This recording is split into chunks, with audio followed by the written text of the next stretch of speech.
Okay masters, మనము వెలుతురున్న చోట book చదువుకుంటున్నాము కదా. ఇది ఇప్పుడు 11వ అధ్యాయము. అది ముందు చెప్పుకొని తర్వాత మెడిటేషన్ చేద్దాం. Okay, right.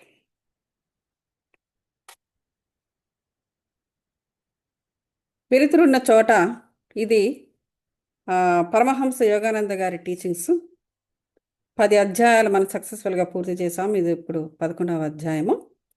ఈ 11వ అధ్యాయంలో ఏం చెప్తున్నారంటే ఇతరులతో ఐకమత్యంగా జీవించడం, దాని గురించి మాట్లాడుతున్నారు.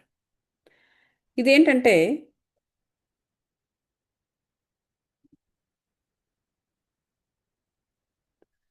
ఇది ఇతరులతో ఐక్యంగా జీవించడం, అది ఎలాగో చూద్దాం.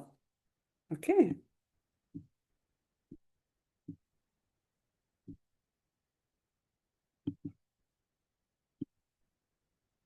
ఓకే, 10 అధ్యాయాలు పూర్తయిపోయింది. సంతోషం మాట్లాడుకున్నాం కదా.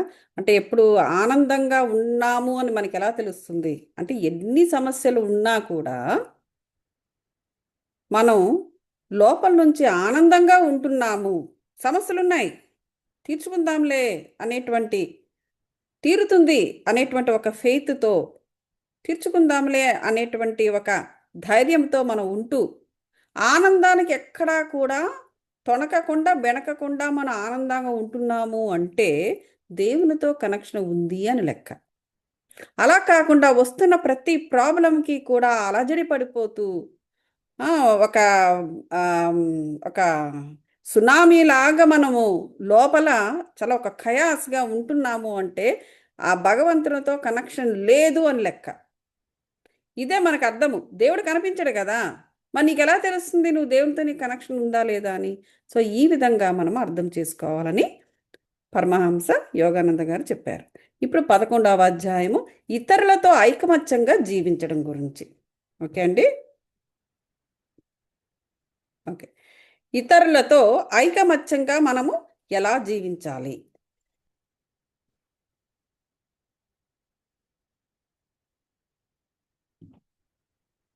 ఓకే, అది భగవదానందం తర్వాత అన్నిటికన్నా గొప్ప ఆనందాన్ని ఇచ్చేది సంవత్సరంలో ప్రతిరోజు కలిసి జీవనం సాగించే తమ సన్నిహిత సంబంధీకులతో ప్రశాంతంగా ఉండడము. అత్యంత సంక్లిష్టమైన మానవ మనోభావాలనే యంత్రాంగాన్ని ఏ విధమైన శిక్షణ లేకుండా సంభాళించడానికి ప్రయత్నించినప్పుడు తరచుగా పర్యవసాన ఫలితాలు దురదృష్టకరంగా ఉంటాయి. కరెక్టే కదా. ఇప్పుడు మనకి జీవితం అనేది అందరికీ కొత్తే. మనం ఏమైనా ఒకటే జన్మలో 10 జీవితాలు జీవిస్తామా? ఓకే, మన 10 రకాలుగా 10 జీవితాలు జీవిస్తూ ఉంటే ఇది ఇలాగా అది అలాగా మనకు ముందే తెలిసిపోవడానికి లేదు కదా. ఉన్నదే ఒక్క జీవితము, ఒక్క జన్మలో ఒక్క జీవితమే ఉంటుంది. సో కాబట్టి మనకి ప్రతిరోజు ప్రతి సిచ్యువేషను ప్రతి మనిషి కూడా మనకి కొత్తే. సో కాబట్టి మనకి చాలా క్లిష్టంగా ఉంటుంది. అత్యంత సంక్లిష్టమైనది ఏమిటంటే మనిషి యొక్క మనోభావాలు. అది నా మనోభావమా మీ మనోభావం కాదు, అందరికీ అదే ప్రాబ్లం. అందరూ కూడా వారి వారి మనోభావాలను అర్థం చేసుకోవడానికే వారు సతమతమవుతుంటారు. ఇంకా ఎదుటివారు ఏమర్థం చేసుకుంటారు? అలాగే వీళ్ళు ఎదుటివారిని ఎలా అర్థం చేసుకుంటారు? కాబట్టి అత్యంత సంక్లిష్టమైనది ఏంటంటే మానవుని యొక్క మనోభావాల యంత్రాంగం. ఆ యంత్రాంగానికి ఏ విధమైన శిక్షణ ఉండదు. ఏ విధమైన శిక్షణ ఉండనప్పుడు దాన్ని ఎలా సంభాళించుకోవడము, అలా సంభాళించుకోవడానికి ప్రయత్నాలు చేసేటప్పుడు వచ్చే ఫలితాలన్నీ కూడా దురదృష్టకరంగా ఉంటాయి అన్నారు. సో కాబట్టి మరి మనం ఐకమత్యంగా ఇతరులతో జీవిస్తున్నామని మనకు ఎలా తెలుస్తుంది అంటే ఎలా ఉంటే మన ఐకమత్యంగా జీవిస్తున్నట్టు లెక్క. అంటే రోజు ఫోన్ చేసి గంటలు గంట మాట్లాడితే జీవిస్తూ కలిసి ఉన్నట్టు లెక్క. లేకపోతే అక్కడికి వెళ్దాం ఇక్కడికి వెళ్దాం ప్లాన్లు చేసుకుంటే కలిసి ఉన్నట్టు లెక్క. లేకపోతే వాళ్ళకి ప్రతి వారం కూడా వాళ్ళ ఇంటికి మనం వెళ్ళిపోతూ మన ఇళ్ళకి వాళ్ళని పిలుస్తూ పార్టీలు చేస్తూ ఉంటే కలిసి ఉన్నట్టు లెక్క. ఎలా ఎలా అంటే ఏమంటున్నారంటే స్నేహితులైనా బంధువులైనా ఎవరితోనైనా కూడా ప్రతిరోజు కలిసి జీవనం సాగించే మన సంబంధీకులు, సన్నిహితులతో ప్రశాంతంగా ఉండటమే ఐకమత్యంగా జీవించడము. ప్రశా ప్రశాంతత అంటే ఏంటి? కేవలము బయట ప్రశాంతత ఉంటే చాలదు. మన లోపల కూడా వారి యందు ప్రశాంతంగా ఉండాలి. అలాగే వాళ్ళు కూడా అలాగే బిహేవ్ చేయాలి. ఇది ఏదో ఒకళ్ళు మారితే కాదండి. ఏదో ఒక్కళ్ళు మారితే చాలదు. మొత్తం సంఘం అంతా మారాలి. సమాజమే మొత్తం మారాలి. సమాజం మొత్తం మారాల్సినది ఈ ఇదనమాట. సో కాబట్టి మనకి ఏదో ఒక్కరు లేదా ఒకళ్ళు ఇద్దరు మారితే అయ్యేది కాదది. అయితే సో మనకు శిక్షణ లేకపోవడం వలన ఈ మనోభావాలను ఎలా డీల్ చేయాలో శిక్షణ లేకపోవడం వలన దానితో వచ్చే ఫలితాలు దురదృష్టకరంగా ఉంటాయని చెప్తున్నారు. చాలా కొద్ది మంది మన ఆనందం చాలా వరకు మానవ స్వభావాన్ని నియమాన్ని మానవ స్వభావ నియమాన్ని అర్థం చేసుకోవడం అని నేర్పులో ఇమిడి ఉందని గుర్తిస్తారు. అది జనరల్గా మనం ఏమంటాము, ఎదుటి వాళ్ళని వాళ్ళు ఎలాంటి వాళ్ళైనా వాళ్ళకి సర్దుకుపోతూ ఉండడము, వాళ్ళని అర్థం చేసుకుంటూ వాళ్ళలో ఇముడుతూ ఉండడం, అలా అడ్జస్ట్ అవుతూ వాళ్ళతో అలా అలా ఇముడుతూ ఉండడమే మనకు ఆనందాన్ని, అదే ఆనందము, అదే కలిసి ఉండడం అని అనుకుంటారు. అందుకనే చాలామంది జనాలు తరచుగా తమ స్నేహితులతో పీకల్లోతు కోపంలోనూ, మరీ ఘోరం ఏమిటంటే ఇంట్లోని తమ అత్యంత ప్రియతములతో కూడా సమస్యల్లోనే ఉంటుంటారు. ఎందుకంటే అడ్జస్ట్మెంట్, అవతలవాడు గట్టిగా మాట్లాడుతున్నాడు, లేకపోతే నోటుకొచ్చిందే మాట్లాడుతున్నాడు, ఇంకా మనం వాడితో చాలేమో అనుకుంటే వాళ్ళు ఇక్కడ లొంగిపోవాలి. ఒకడు మాట్లాడినప్పుడు మరొకరు కామ్గా ఊరుకోవాలి. అంటే ఇద్దరూ మాట్లాడాలి, ఇద్దరూ కూడా పోట్లాడాలని కాదు ఇక్కడ అర్థము. అంటే నువ్వు అవతల వారి యొక్క మూర్ఖత్వాన్ని నువ్వు సపోర్ట్ చేస్తూ నీ నువ్వు అక్కడ అది న్యాయం కాదు. ఎదుటి వాళ్ళ యొక్క అజ్ఞానానికి నువ్వు లొంగిపోవడం అనేది న్యాయం కాదు, కరెక్ట్ కాదు. అది ఇక్కడ చెప్పేది. సో కాబట్టి ఏమి జరుగుతూ ఉంటుందంటే, సో నువ్వు లొంగిపోవడం అనేది ఇంకా వాడి నోటికి జడిసిపోయి నువ్వు లొంగుతున్నావు, కరెక్టే. అలాగని చెప్పి వాడి మీద నీకు ఏ ఎమోషన్ లేదా? కోపం వస్తుంది కదా నీకు, పీకల్లోతు కోపం వస్తుంది. కానీ ఆ కోపాన్ని బయట పెట్టకుండా దిగమింగుకుంటున్నావు. దానికి బదులు వాడికి జ్ఞానాన్ని ప్రసాదించు. సో వాడు మారగలడు. సో అదనమాట. సో ఇప్పుడు ఏంటంటే సామరస్యం లేని సంబంధాలతో వ్యవహరించడం గురించి చెప్తున్నారు. తనని తాను సంస్కరించుకోవడమే సరి అయిన మానవ ప్రవర్తనకు ప్రాథమిక నియమం. నెంబర్ 1 ఏంటంటే ఎదుటి వాళ్ళకన్నా ముందు మనల్ని మనం సంస్కరించుకోవడం అనేది చాలా ఇంపార్టెంట్. మన స్నేహితులతో లేదా ప్రియతములతో ఎప్పుడైనా సమస్య తలెత్తినప్పుడు ఆ సంతోషదాయకము కాని పరిస్థితిలో పెట్టుకున్నందుకు మనము మనల్ని నిందించుకోవాలి. ఇక తర్వాత వీలైనంత త్వరగా హుందాగా దాని నుంచి బయటపడడానికి ప్రయత్నించాలి. తప్పు వాళ్ళదని మనకి తెలిసినా గట్టిగా నిర్దయతో అమర్యాదకరంగా ఇతరులను దూషించి సమస్యని పెద్దది చేయడం నిష్ఫలము. చూసారా? బాధ కలిగించే లేదా మనని మనము సమర్థించుకుంటూ అన్ని మాటల కన్నా సమర్థించుకుంటూ అనే మాటల కన్నా బాధ కలిగించే లేదా మనల్ని మనము సమర్థించుకుంటూ అనే మాటల కన్నా ఒక మంచి దృష్టాంతంగా నిలవడం వల్ల 100 రెట్లు మెరుగ్గా ముక్కోపులైన మన ప్రియతములు వాళ్ళ పొరపాట్లను సరిదిద్దుకోవడం నేర్పించవచ్చు. అదే ఎదుటి వాళ్ళ అజ్ఞానానికి లొంగిపోయి ఏదో మనం ఇలా సాగిపోతే మన వాడికి ఏంటి బటర్ రాసినట్టు ఉంటుంది.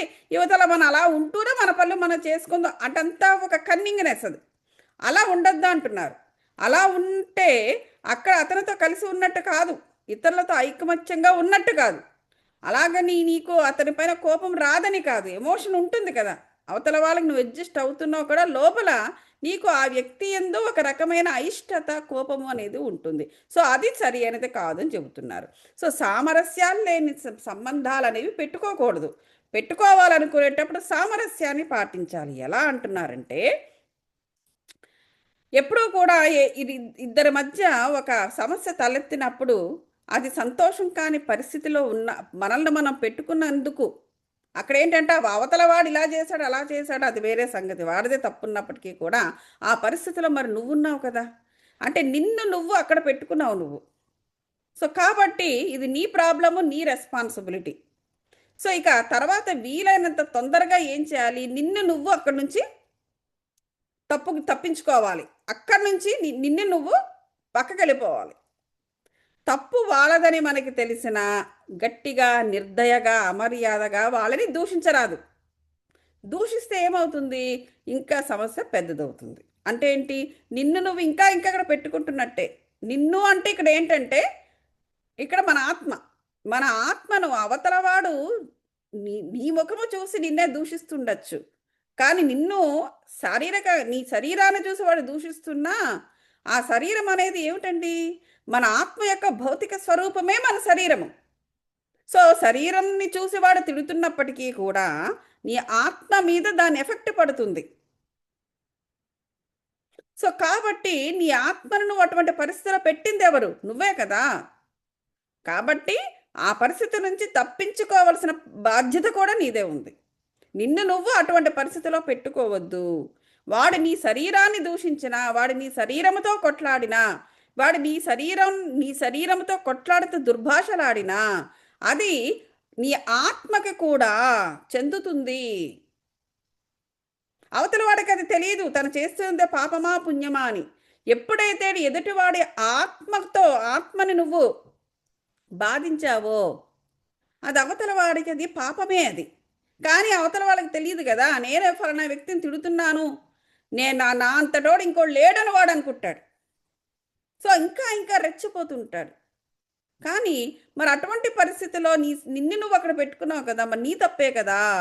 కాబట్టి నీ రెస్పాన్సిబిలిటీ తీసుకుని నువ్వు అక్కడి నుంచి నీ ఆత్మను నువ్వు తప్పించాలి. కాబట్టి బాధ కలిగించేవి మనల్ని మనం సమర్థించుకుంటూ అనే మాటల కన్నా కూడా అది ఒక దృష్టాంతంగా నిలవడం వల్ల 100 రెట్లు మెరుగ్గా కోపలైన మన ప్రీతములు వాళ్ళ పొరపాటు సరిదిద్దుకోవడం నేర్పి అది. సో కాబట్టి అది ఒక ఈ మనల్ని మన అప్పుడు మనం ఏం చేస్తాము, తిరిగి మన వాళ్ళతో కొట్లాడేటప్పుడు మన డిఫెన్స్లో మన గురించి మనం సమర్థించుకుంటూ మనం తిరిగి మాటలు చెప్తాం. అలా కాకుండా వాళ్ళ పొరపాట్లను సరిదిద్దుకోవడం వాళ్ళని నేర్పించండి అంటున్నారు. అంటే వాళ్ళకి జ్ఞానాన్ని బోధించండి. నువ్వు చెప్తున్నది సరైనది కాదు, మనల్ని మనం డిఫెన్స్లోకి సమర్థించుకునే బదులు వాళ్ళకి నువ్వు ఎట్లా చెప్పాలంటే నువ్వు అంటున్నది కరెక్ట్ కాదు, ఎందుకంటే ఒక స్పిరిచువల్ రీజన్ ఇవ్వాలి వాళ్ళకి. నువ్వు చెబుతున్నది ఇది కరెక్ట్ కాదు ఎందుకంటే అంటూ ఆ విధంగా వాళ్ళకి నేర్పించాలి. అంటే వాళ్ళు నేర్చేసుకుంటారా అండి అంటే వెంటనే ఎవరు నేర్చుకోరు, కానీ వాళ్ళ ఆత్మ ఎవేకనగానే ఉంటుంది. ఆ ఆత్మ నేర్చుకుంటుంది. తర్వాత ఆ ఆత్మే ఎప్పుడో వాడికి బుద్ధి చెబుతుంది. వాడి ఆత్మ ఎప్పుడూ కూడా ఎవరి ఆత్మ వాళ్లకు ఇంట్యూషన్ చెబుతూనే ఉంటుంది. వినడం వినకపోవడం వాళ్ళ కర్మ. కాబట్టి నువ్వు చెబుతున్న జ్ఞానాన్ని వాడు తీసుకోకపోయినా వాడి ఆత్మ తీసుకుంటుంది. ఎప్పుడో అనుకూల పరిస్థితులు వచ్చినప్పుడు అదే వాడికి చెప్పుకుంటుంది. ఎలా చెప్పుకుంటే వాడు వింటాడో అలా చెప్పుకుంటుంది వాడి ఆత్మ. అదనమాట. కాబట్టి మనం ఎప్పుడూ కూడా అలా ఆలోచించాలే తప్ప మనం డిఫెన్స్లోకి వెళ్ళిపోయి మన డిఫెన్స్ రియాక్షన్స్ని వాళ్ళ మీద చూపించడము నిష్ఫలము. సో అది సామరస్యం లేని సంబంధాలతో ఎలా వ్యవహరించాలో ఇక్కడ మనకి చెప్పారు. ఓకే, అలాగే ఐకమత్యంగా జీవించడం అంటే ఏమిటో కూడా ముందు పారాగ్రాఫ్లో చెప్పారు. ఏంటి, ఎదుటివారి యందు మనం ప్రశాంతంగా ఉన్నాము అంటే వారితో మన ఐకమత్యంగా ఉన్నట్టు లెక్క. అలా కాకుండా వారి మీద మనకు మనసులో కయాస్ నడుస్తుంది అంటే అది ఐకమత్యత వాళ్ళిద్దరి మధ్య లేదు అని లెక్క. ఆ లేనప్పుడు ఇంకా వారి గురించి ఆలోచించద్దు, ఎందుకంటే మీకు ఐకమత్యం లేదు, కుదరటం లేదు, అక్కడ ఇద్దరి మధ్య స్నేహం అనేది కుదరటం లేదు. అది మనం అక్కడ అర్థం చేసుకోవాలి. అంతే తప్ప డిప్లొమాటిక్గా బిహేవ్ చేద్దాం, స్మార్ట్గా బిహేవ్ చేద్దాం అని రకరకాలుగా బిహేవ్ చేసి లేని స్నేహాన్ని అక్కడ నటించడము, లేని ఐకమత్యాన్ని అక్కడ నటించడము, లేని ఆధిపత్యాలు వాళ్ళకి ఇవ్వడము, లేని బంధాలను అక్కడ నిలపడానికి వాళ్ళని మోసం చేయడము, ఇవన్నీ రాంగ్. ఇవన్నీ కూడా ప్రాపంచకంగా సమాజంలో జరుగుతూనే ఉంటాయి. అవన్నీ రాంగ్. అదనమాట. అవే కర్మలుగా వెంటాడుతూ ఉంటాయి జన్మ జన్మల. సో నెక్స్ట్ ఏంటంటే, ఎక్కడైనా తగు ఉన్నప్పుడు కనీసం రెండు పక్షాలు కలగజేసుకుని ఉంటాయి కాబట్టి పాల్గొనడానికి మీరు అంగీకరించకపోతే మీతో తగువే లేదు. చూసారా? తగువులు గనక ఎవరైనా తగు మీద తగు ఏంటండి ఇలాగ వస్తారు మీదకి. సో తగు అనేది ఎప్పుడు జరుగుతుంది?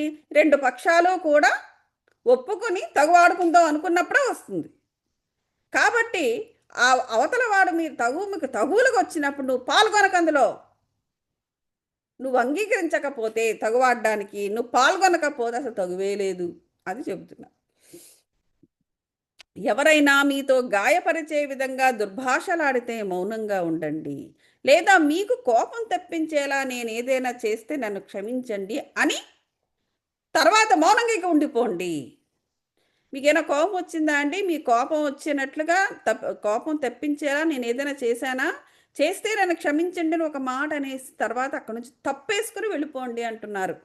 ఇంకా వాడికి అంటే అవతల వాళ్లకు ఇక్కడ ఎటువంటి పరిస్థితిలో చేయాలి? ముందు పారాగ్రాఫ్లో ఏమన్నారు?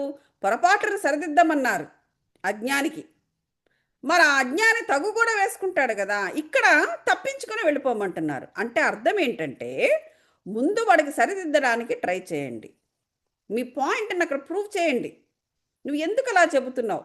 సో వాడు చెప్పే దాంట్లో ఏమి లోపించింది? సో వాడు పొరపాట్లు సరిదిద్దామనే చెబుతున్నారు. తప్పకుండా చెప్పాలి. వాడు మాట వినకుండా తగువులకు వస్తున్నారు అంటే ఇక నువ్వు మౌనం పాటించడమే. ఇంకా నువ్వు మౌనంలోకి వెళ్ళిపోవాలి. ఎలా?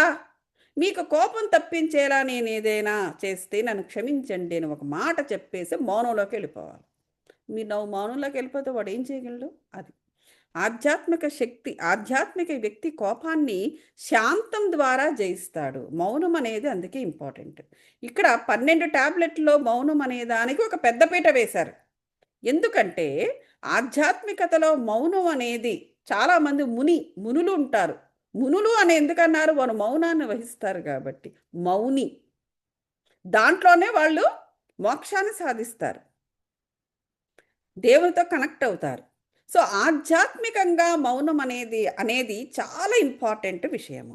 ఈ ఆధ్యాత్మికంగా వ్యక్తి వచ్చే మనకి ఎమోషన్ వస్తుంది కదా, కోపము, ఆందోళన ఏదో వస్తుంది. అవతల వాడు ఏదో మనకి కాన్స్టెన్షియల్గా వచ్చే కర్మలు అవన్నీ కూడా. సద్గురు ఒక బుక్ రిలీజ్ చేస్తున్నారు.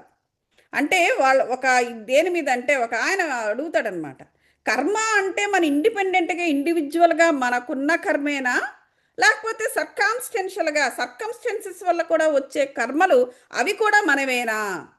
చాలా గొప్ప ప్రశ్న. నాకు ఇదే ప్రశ్న తింటూ ఉంటుంది.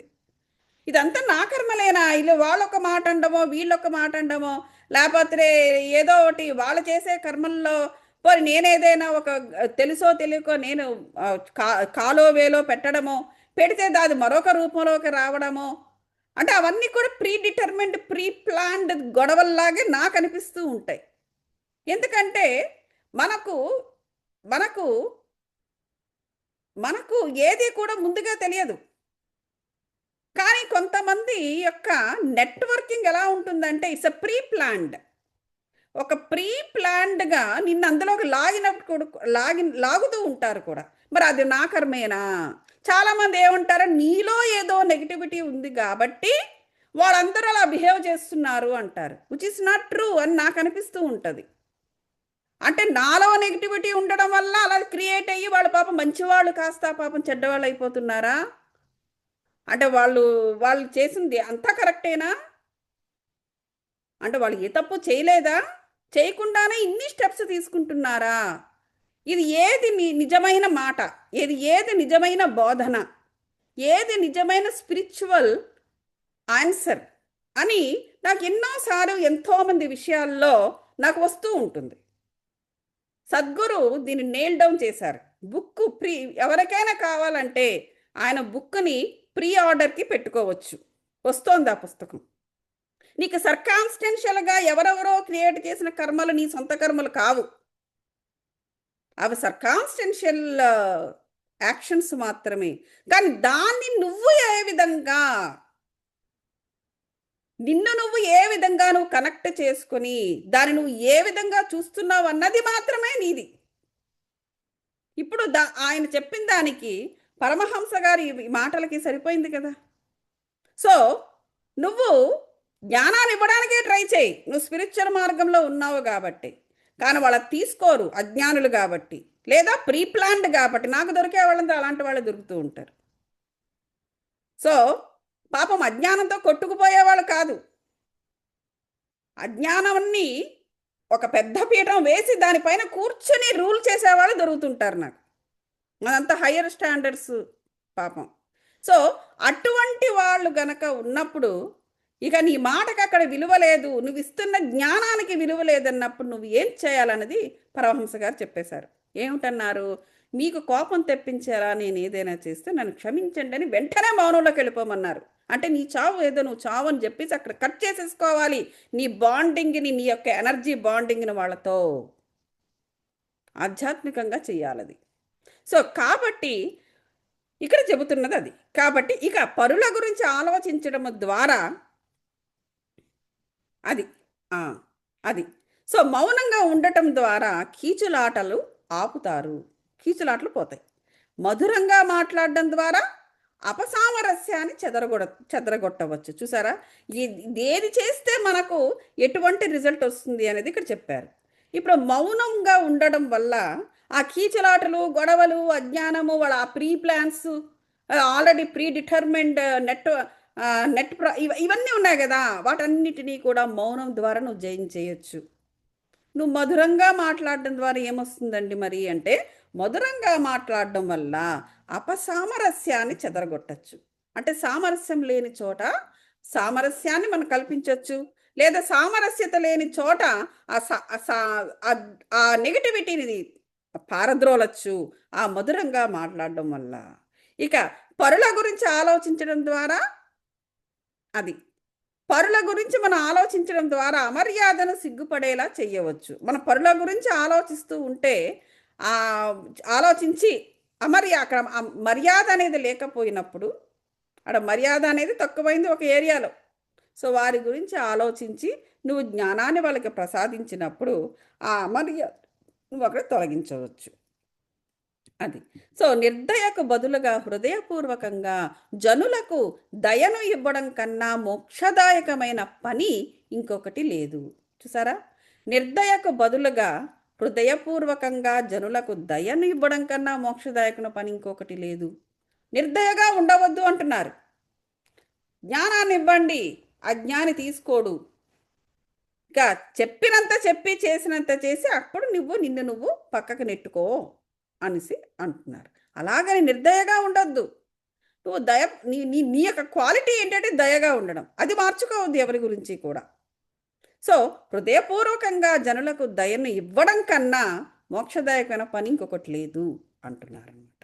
సో ఎప్పుడూ కూడా అల్పబుద్ధితో ఉండకండి, ఎవరి పట్ల కోపంగా ఉండకండి. మంచి వాళ్ళు అనిపించుకునే మూఢ విశ్వాసులు, నిర్దయుల కన్నా సహృదయుల అయిన కొద్దిమంది పాపులనే నేను ఎక్కువగా ఇష్టపడతాను. ఇది ఈయన చెప్పిన మాటలు, పరమహంస గారు తన టీచింగ్స్లో చెప్పిన మాటలు. మంచివాళ్ళు అనిపించుకునే మూఢ విశ్వాసులు అంతే కదా, వాళ్ళు మారరు. మూఢ విశ్వాసం అంటే ఏంటంటే ఏదో పూజలు పునస్కారాలు చేసి మూఢ విశ్వాసంగా ఉండడం కాదు. ఎంతమంది చెప్పినా, ఎన్ని చెప్పినా, ఎంత జ్ఞానాన్ని ఇచ్చినా కూడా వాళ్ళు మారరు. చూడండి, వాళ్ళని మూఢ విశ్వాసులు అంటారు. వాళ్ళు ఏం చేస్తారు, మంచివాడిని నేను, అదే స్త్రీ అయినా మంచిదానిని నేను అని ఒక క్యాప్ పెట్టుకుని తిరుగుతూ ఉంటారు, బయటకు ఒకలాగా లోపలకు ఒకలాగా. నిర్దయుల కన్నా సహృదయులైన కొద్దిమంది పాపులనే అది అది అలా కొంతమంది ఉంటారు. మరి కొంతమంది సహృదయంతోనే ఉంటారు, కానీ తెలుసో తెలియక కొన్ని పాపాలు చేసేస్తూ ఉంటారు, కానీ సహృదయంతో ఉంటారు.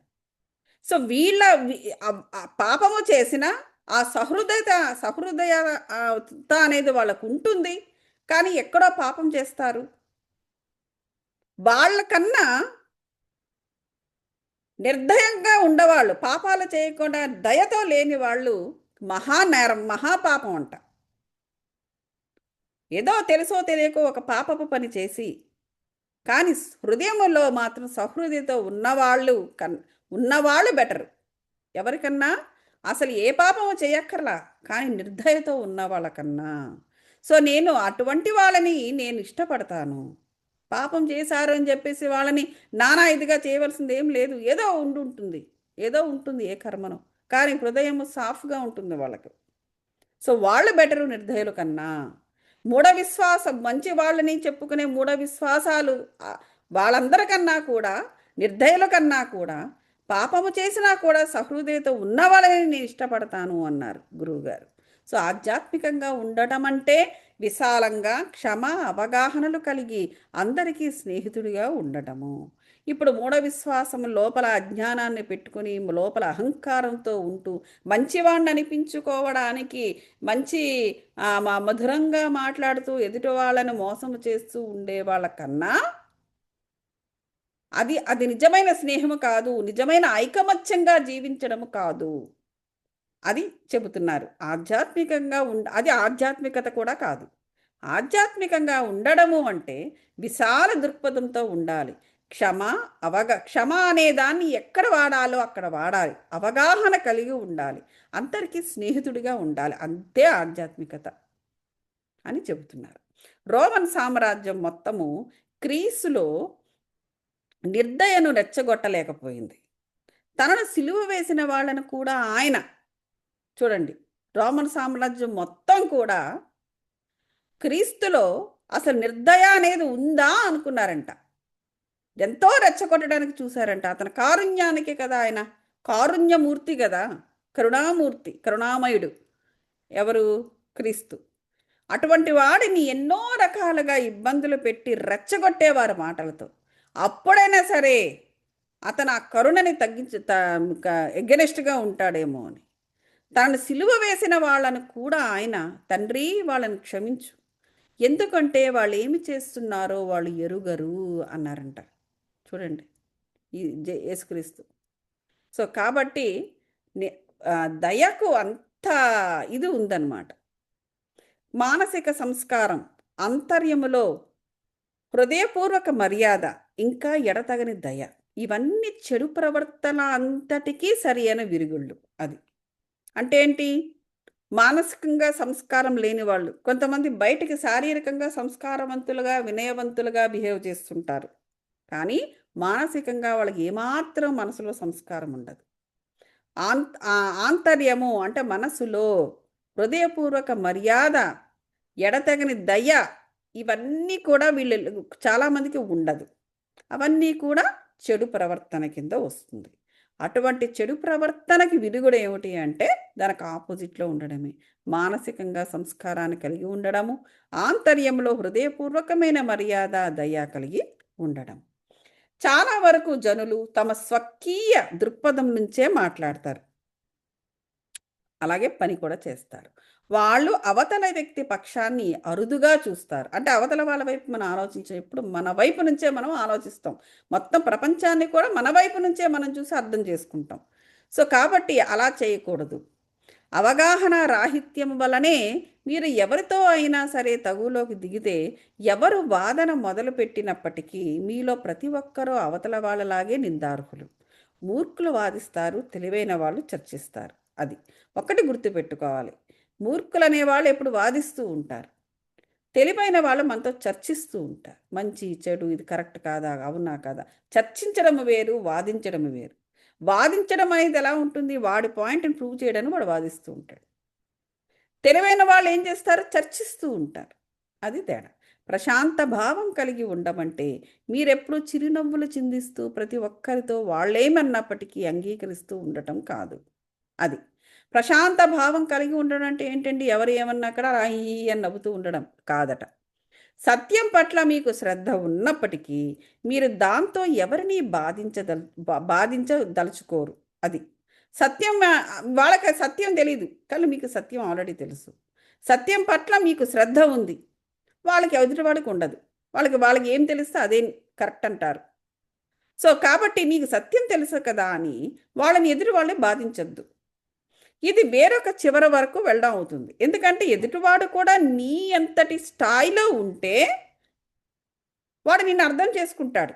నీ స్థాయిలో వాడు లేనప్పుడు నువ్వు ఏది సత్యం నువ్వు చెప్పినా కూడా అది ఏమంటున్నారు, అది వేరో వైపుకి వెళ్ళిపోతుంది. తమ మంచి ప్రవర్తనకు పొగడ్తను కోరుకుంటూ ఆ విధంగా అందరినీ సంతోషపెట్టాలని ప్రయత్నించే వాళ్ళు తమ మనోభావాల మీద నియంత్రణ ఉన్నవాళ్ళని అన్ని వేళలా చెప్పలేము. అది మనోభావాలపైన నియంత్రణ ఉన్నవాళ్ళు సత్యాన్ని అనుసరిస్తారు. అది ఎక్కడ వీలైతే అక్కడ సత్యాన్ని పంచుతారు. అది మనోభావాల మీద నియంత్రణ ఉన్నవాళ్ళు సత్యాన్ని గ్రహిస్తారు, సత్యాన్ని అనుసరిస్తారు. ఎక్కడ వీలైతే అక్కడ సత్యాన్ని పంచుతారు. ఇంకా ఏ విధంగానూ గ్రహించలేని వారిని అనవసరంగా విసిగించడము మానుకోవాలి. అది సో సత్యము అనే దాన్ని అందరూ కూడా గ్రహించలేరు. ఎవరు గ్రహించగలరు? వారికి వారి మనోభావాల మీద నియంత్రణ ఉన్నప్పుడే వారు నీలో ఉన్న సత్యాన్ని కానీ నువ్వు చెప్పే సత్యాన్ని కానీ వారు గ్రహించగలరు. అప్పుడు నిన్ను అనుసరించగలరు. అప్పుడు నువ్వు చెప్పే సత్యాన్ని అందరికీ పంచగలరు. అక్కడ నువ్వు చెప్పేది ఎంత సత్యమైనప్పటికీ ఆ సత్యాన్ని వాళ్ళు గ్రహించలేకపోతున్నారు అంటే అది ప్రాబ్లం నీది కాదు, అది వాళ్ళదే. వాళ్ళకు వాళ్ళ మనోభావాల మీద నియంత్రణ లేదు, సత్యాన్ని చూడలేకపోతున్నారు. ఎందుకు? సత్యము అనేది ఒక లైట్, ఒక కాంతి. ఆ కాంతి వాళ్ళలోకి వెళ్ళటం లేదు. ఎందుకు? వాళ్ళు దాన్ని యాక్సెస్ చేయలేకపోతున్నారు. ఎందుకు? వాళ్ళు ఇంకా చీకట్లో ఉన్నారు కాబట్టి. అది అతడు తన స్వీయ ఆదర్శాలను మనశ్శాంతిని ఎన్నడూ రాజీపరడు. అది ఇప్పుడు ఈ సత్యంతో ఉన్నవాడు ఎలా ఉంటాడండి అంటే వాడు తన స్వీయ ఆదర్శాలను కానీ మనశ్శాంతిని కానీ ఎవరి కోసమో రాజీ పెట్టుకోడు, ఎవరి కోసమో వదులుకోడు, ఎప్పుడు రాజీ కూడా పడడు. అలాంటి మనిషి ప్రపంచంలో గొప్ప మేలు చేసే ఒక శక్తి అవుతాడు. చూసారా? అలాంటి వ్యక్తి శారీరకంగా కానీ మానసికంగా కానీ అటువంటి వ్యక్తి ఈ ప్రపంచానికి గొప్ప మేలు చేసే ఒక శక్తి అవుతాడు వాడు. స్వచ్ఛమైన మర్యాదపూర్వకమైన భాష అనే అందమైన వస్త్రాన్ని ధరించి మనల్ని ఆకర్షణీయంగా చేసుకోవాలి. మనల్ని ఆకర్షించే విధంగా చేసుకోవాలి అంటే స్వచ్ఛమైన మర్యాదపూర్వకమైన భాష అనే అందమైన వస్త్రాన్ని ధరించాలి అంటున్నారు. మొట్టమొదట మన దగ్గరి బంధువులతోనే మర్యాద ముందు మాట్లాడాలి. అలా చేయగలిగినప్పుడు అతడు అంటే మన గురించి చెప్తున్నాడు, అలవాటుగా అందరితోనూ దయగా ఉంటారు. మనం మన వాళ్ళతో దయగా ముందు ఉండాలి. మనం మన వాళ్ళతో ముందు దయగా ఉండగలిగామంటే ప్రపంచంలో అందరి యందు దయగా ఉండగలము. అవగాహన, దయతో కూడిన మాటలనే వేదిక పైన నిజమైన కుటుంబ ఆనందపు పునాది ఉంది. దయ చూపడానికి ప్రతి ఒక్కరితోనూ అంగీకరించవలసిన అవసరం లేదు. చూసారు? ఇక్కడ మళ్ళీ ఇది కూడా చెప్తున్నారు, దయగా ఉండాలి, దయ చూపించడం అంటే ప్రతి ఒక్కరి దగ్గర కూడా మనం లొంగిపోవడం కాదు, ప్రతి ఒక్కరి మాటని మన్నించి మనం అంగీకరించడం కాదు. ఇదే ఇక్కడ మనకి తప్పుతూ ఉంటుంది, అర్థం కాదు. దయ అంటే ఎలా ఉండాలి? ఎదుటివాడు ఎంత విధమైనా సరే వాడికి లొంగి ఉండడం దయ కాదు. ఎదుటివాడు చెప్పిన మాటలు అజ్ఞానమైనా కూడా ఎందుకులే మనకి మంచి దగ్గర చెడ్డ అని వెళ్ళిపోవడం కూడా కాదు. అది ఒక దోషం, అది సాత్విక గుణ దోషము అంటారు. మనం ఆల్రెడీ ముందు చాప్టర్స్లో చదువుకున్నాం, పరమహంస గారు చెప్పారు. సో కాబట్టి దయగా ఉండడము లేకపోతే లొంగిపోవడము, ఈ రెండిటికి ఉన్న తేడా గమనించాలి ముందు. ఇతరులతో అంగీకరిస్తున్నా లేకున్నా ప్రశాంతమైన మౌనము, హృదయపూర్వకత, ఇంకా మర్యాదతో కూడిన మాటలు, ఎలా ప్రవర్తించాలో తెలిసిన మనిషి తాలూకు ఆనవాళ్ళు అవి. సరే, మనకి ఎప్పుడు ఎక్కడ ఎలా ప్రవర్తించాలో తెలిసిన మనిషి యొక్క ఆనవాళ్ళు ఎలా ఉంటాయంటే ఇతరులతో అంగీకరిస్తూనే ఉంటారు కానీ లొంగరు. ప్రశాంతమైన మౌనము, ప్రశాంతతను కలిగి ఉంటారు. వారు ఎక్కడికి వెళ్తే అక్కడ ప్రశాంతంగానే ఉంటుంది. కొత్త పనులు ఇప్పుడు చూడండి, చాలామంది చూడండి, ఎవరైనా మా ఇంటికి వచ్చినప్పుడు వాళ్ళ ఇంట్లో కొత్తగా కొత్త థింగ్స్ రీజువనేట్ అవుతూ ఉంటాయి. అంటే వారి ఆరా అలాంటిది. వచ్చిన వారి ఆరా, ప్రశాంతమైన ఆరా ఎలాంటిదంటే ఆ సదరు ఎవరైతే హోస్ట్ చేస్తున్నారో, ఎవరైతే ఆతిథ్యం ఇస్తున్నారో, అందుకే అతిథి సత్కారానికి పెద్దపీట వేశారు మన హిందూ సాంప్రదాయంలో. గృహస్థు అనేవాడు అనేక రకాల మందికి ఆతిథ్యాన్ని ఇస్తాడు, రాజుకి ఇస్తాడు, రాజుతో పాటు వచ్చిన సేవకులకి ఆతిథ్యాన్ని ఇస్తాడు. గృహస్థు యొక్క ధర్మాలు ఇవన్నీ కూడా. సన్యాసుల్ని కూడా ఆతిథ్యం ఇస్తాడు గృహస్థు. స్నేహితులు, బంధువులు, ఇంకా చుట్టాలు, పక్కాలు అవి ఎట్లాగో మామూలే. వాళ్ళకి ఆతిథ్యం ఇస్తారు. ఇరుగు పొరుగు వారికి ఇస్తారు. గృహస్థ ధర్మం చాలా చాలా పెద్దది కదా! అలాగే స్పిరిచువల్ మాస్టర్స్, మునులు, యోగులు వీళ్ళందరికీ కూడా ఈ గృహస్థ ధర్మంలో ఏంటంటే, గృహస్థ ధర్మం యొక్క ధర్మాల్లో ఒకటి ఇది. ఆతిథ్యము అనేది. అతిథికి సత్కారం అనే దానికి పెద్దపీట వేశారు. అదనమాట. సో, అంటే మిగతా సన్యాసులకి అతిథి సత్కారం లేదా అండి అంటే అలా అని కాదు. వారు జ్ఞానముతో అతిథిని సత్కరిస్తారు వారు. అది వారి ధర్మం అది. ఇక మిగతా భోజనాలు వాటికి వీటికి అందుకే ఆశ్రమాలు ఉన్నాయి. చాలామంది పనిచేస్తూ ఉంటారు. అక్కడ అందరం ఉండడానికి, చేయడానికి, చెందడానికి అది ఒక రకమైన స్పిరిచువల్ సేవ అది. కానీ గృహస్థాశ్రమ ధర్మంలో ఇది అతిథి సత్కారం అనే దానికి ఒక పెద్ద పీఠం ఉంది. ఎందుకంటే ఇందుకే. సో హృదయపూర్వకత, హృదయపూర్వకంగా అన్నం వడ్డిస్తారు. ఇంకా మర్యాదతో కూడిన మాటలు మాట్లాడతారు. వారి నుండి ఎదుటివారు ఎవరో వారిని బట్టి వారి నుండి జ్ఞానాన్ని తీసుకుంటారు. సో ఇవన్నీ కూడా ఏంటంటే ఎలా ప్రవర్తించాలో తెలిసే మనిషి యొక్క ఆనవాళ్ళు. సో ఈ విధంగా ఎక్కడ ఎప్పుడు ఎలా మనము బ్రతకాలో తెలుసుకుంటూ ఆ విధంగా మనం పోతూ ఉంటే, ఆ సత్యంతో మనం కలిసి ఉంటే ఐకమత్యంతో జీవించడమే.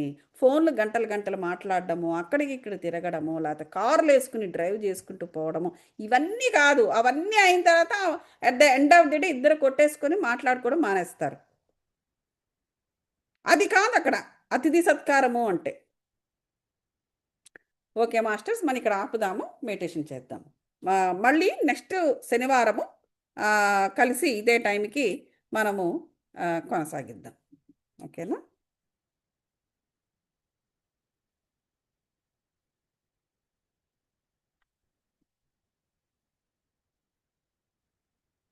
ఓకే.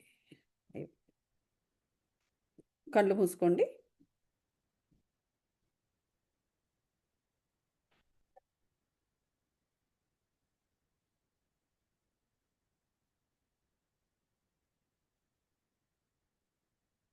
వెన్నెముక నిటారుగా పెట్టి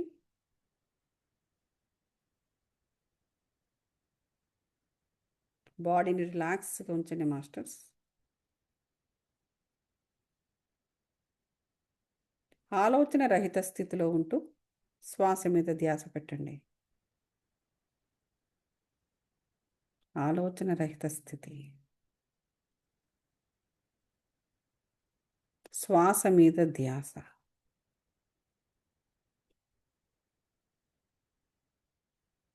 కాస్మిక్ పాజిటివ్ డివైన్ ఎనర్జీస్ను యాక్సెస్ చేయుచున్నాం masters.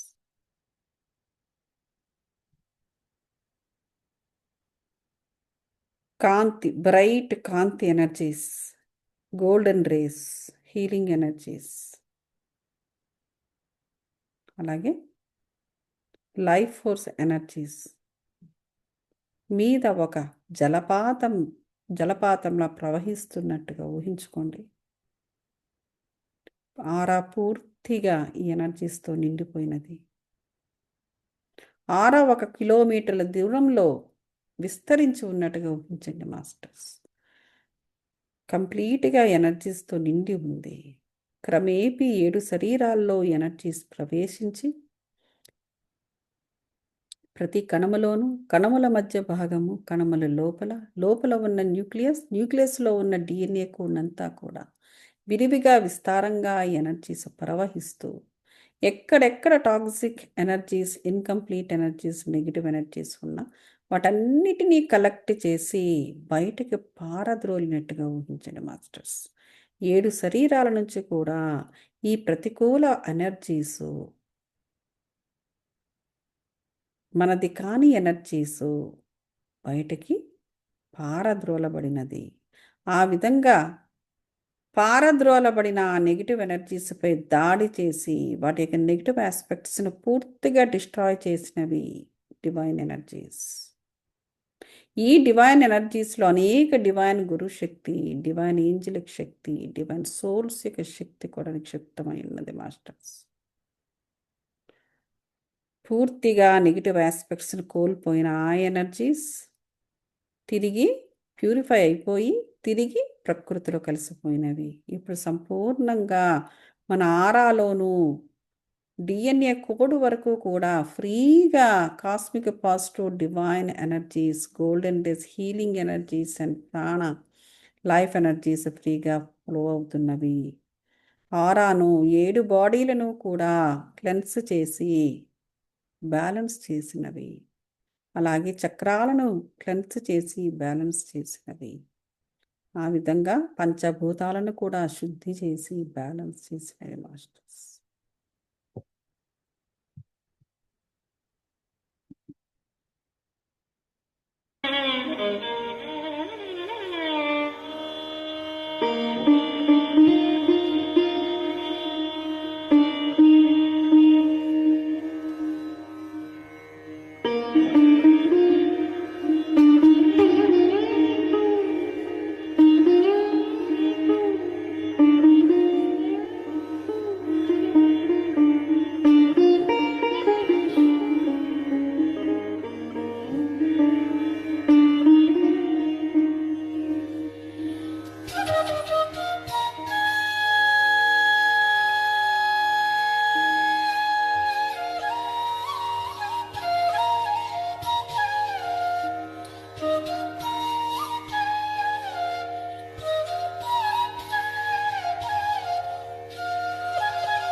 After 2 minutes, master.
Okay, masters.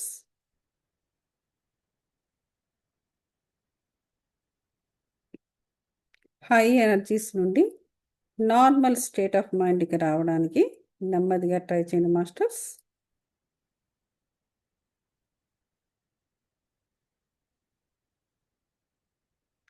Cosmic positive divine ఎనర్జీస్కి ధన్యవాదాలు తెలుపుకుంటున్నాము. ఈ ఎనర్జీస్లో నిక్షిప్తమై ఉన్న అనేక డివైన్ గురుశక్తి, డివైన్ ఏంజలిక్ శక్తి, డివైన్ సోల్స్ యొక్క శక్తిని కూడా మనము ధన్యవాదాలు తెలుపుకుంటున్నాం మాస్టర్స్.